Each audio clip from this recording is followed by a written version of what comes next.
කොහොමද කට්ටියට මම අදත් අලුත් වීඩියෝ එකක් අරගෙන ආවා. ඔයාලා බලනවා ඇති මොකද්ද අද මේ ගැජට් එකක් අතේ තියාගෙන කතා කරන්න කියලා. මම මෙච්චර දවසක් පාවිච්චි කළේ ඉයර් මයික් එකක්. ඉතින් ළඟදී මගේ අතින් මේ මයික් එක කැඩුනා. තාම හදා ගන්න උනේ නෑ. ඒ අතරේදී මම මේ මයික් එක ගැන පොඩි අත්හදා බැලීමක් කරලා බැලුවා. සර්කිට් එකක් එහෙම දාලා. ඉතින් මේ මයික් එකේ සවුන්ඩ් ක්වොලිටි එක කොහොමද, මේ මයික් එක හදාගත්තේ කොහොමද, හදාගන්නේ කොහොමද වගේ දේවල් දැනගන්න ඕනේ නම් අනිවාර්යයෙන්ම පහලින් කමෙන්ට් කරන්න. මම ඉදිරියේදී වීඩියෝ එකක් අරගෙන එන්නම්. කොහොම හරි මේ මයිකෙන් තමයි අද වැඩේ කරගෙන යන්න හදන්නේ. දැන් එහෙනම් බයිමු අද අපි මොකද්ද හදාගන්නේ කියලා කතා කරන්න. අද අරගෙන ඉන්න ඔයාලා කීප දෙනෙක්ම ඉල්ලපු වීඩියෝ එකක්. ඒ තමයි ගොඩක්ම හඩුවේ දෙමකින් ග්‍රයින්ඩර් එකක් හදාගන්නේ කොහොමද කියලා. ග්‍රයින්ඩර් එකක් හදාගන්න නම් අනිවාර්යයෙන්ම අපිට මෝටර් එකක් ඕනි කරනවා. ඉතින් අද මම මේ හදාගන්න යන ග්‍රයින්ඩර් එකට පාවිච්චි කරන්නේ කැසට් මෝටර් එකක්. ඔයාලට කැසට් මෝටර් එකක් හොයාගන්න බැරි වුණොත් printer එක ඇතුලේ තියෙන මෝටර් එකක් උනත් හොඳටම මේ වැඩේට ප්‍රමාණවත්. එහෙනම් වීඩියෝ එක පටන් ගමු. අනිත් වීඩියෝ වලදී වගේ මතක් කරනවා අපිව තාම subscribe කරලා නැත්නම් පහළ තියෙන රතු පාට බටන් එක ක්ලික් කරලා අපිව subscribe කරන්න, වීඩියෝ එක අලුත් එක share කරන්න, අපිව Instagram follow කරන්නත් කියලා. ඒ වගේම ළඟදී අපි FB එකේ like page එකක් හැදුවා. තාමත් අපේ page එක like කරලා නැත්නම් like කරන්නත් කියලා මතක් කරන ගමන් වීඩියෝ එක නරඹන්න ආරාධනා කරනවා.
දැන් එහෙනම් අපි යමු මේ කැසට් මෝටර් එක පැත්තට. ඔයාලට පේනවනේ මේ කැසට් මෝටර් එක ඇතුලේ ඉඳන් වයර් කීපයක්ම එළියට එනවා. ඒකට හේතුව තමයි මේ මෝටර් එක ඇතුලේ තියෙන රෙගියුලේටර් සර්කිට් එක.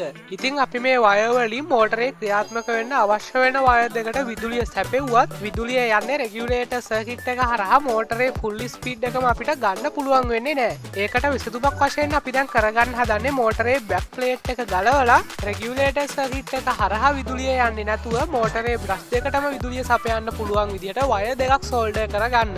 මේකට වයර් දෙකක් සෝල්ඩර් කරන්න නම් බෑක් ප්ලේට් එක ගලව ගන්න ඕනි. ඒක අපිට ගොඩක් ලේසියෙන්ම කරගන්න පුළුවන් ස්ක්‍රූ ඩ්‍රයිවර් එකක් පාවිච්චි කරලා. එහෙම නැත්නම් ස්ක්‍රූ කුණියනක් පාවිච්චි කරලා. ඒ වගේම කියන්න ඕනි තවත් දෙයක් තියෙනවා. සමහර කැසට් මෝටර් වල බෑක් ප්ලේට් එක වටේ තියෙන තහඩුවට EM තියලා පාස් කරලා තියෙන්නේ. ඒ වෙලාවට අපිට බවුත් එකක් එහෙම නැත්නම් සෝල්ඩරින් අයන් එකක් පාවිච්චි කරලා ඒ EM ටික අයින් කරගන්න පුළුවන්. ඒ වුණත් ඒ EM ටික අයින් කරන්න තරම් ප්‍රමාණවත් වෙන සෝල්ඩරින් අයන් එකක් ඔයාලට නැත්නම් කියත් පටියක ආධාරයෙන් ඒ EM ටික කපා ගන්නත් පුළුවන්. මම මේකට පාවිච්චි කරන කැසට් මෝටර් එකේ නම් ඒ විදිහට EM තියාගෙන නෑ. ඒ නිසා මම ස්ක්‍රූ ඩ්‍රයිවර් එකක් පාවිච්චි කරලා ඉක්මනටම මේකේ බෑක් ප්ලේට් එක අයින් කරගන්නවා.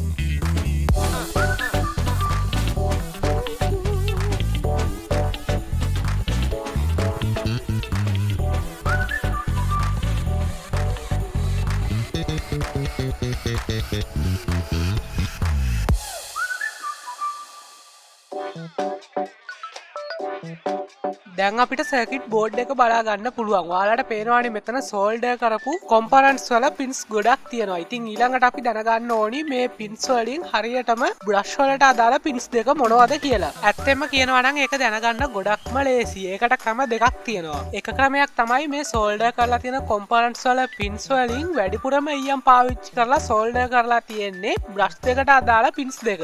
දෙවෙනි ක්‍රමය තමයි මේ කැසට් මෝටර් එකේ සර්කිට් එකට බ්‍රෂ් සවි කරනකොට එක ළඟින්ම සවි කරනවා. එහෙම නැත්නම් බ්‍රෂ් දෙක කැසට් මෝටර් එක දෙපැත්තෙන් තමයි සවි කරන්නේ. ඉතින් ඔන්න ඔය දේ ගැන හොඳ කල්පනාවෙන් සර්කිට් එක දිහා බැලුවොත් අපිට ගොඩක් ලේසියෙන්ම දැනගන්න පුළුවන් මේ තියෙන පින්ස් වලින් බ්‍රෂ් දෙකට අදාළ පින්ස් දෙක මොනවද කියලා. මම හිතන විදිහට මේ මෝටර් එකේ නම් මෙන්න මේ පින්ස් දෙක තමයි බ්‍රෂ් දෙකට අදාළ පින්ස් දෙක. ඒක තව ටිකක් තහවුරු කරගන්න අපි මෙතනට විදුලිය සපයලා බලමු.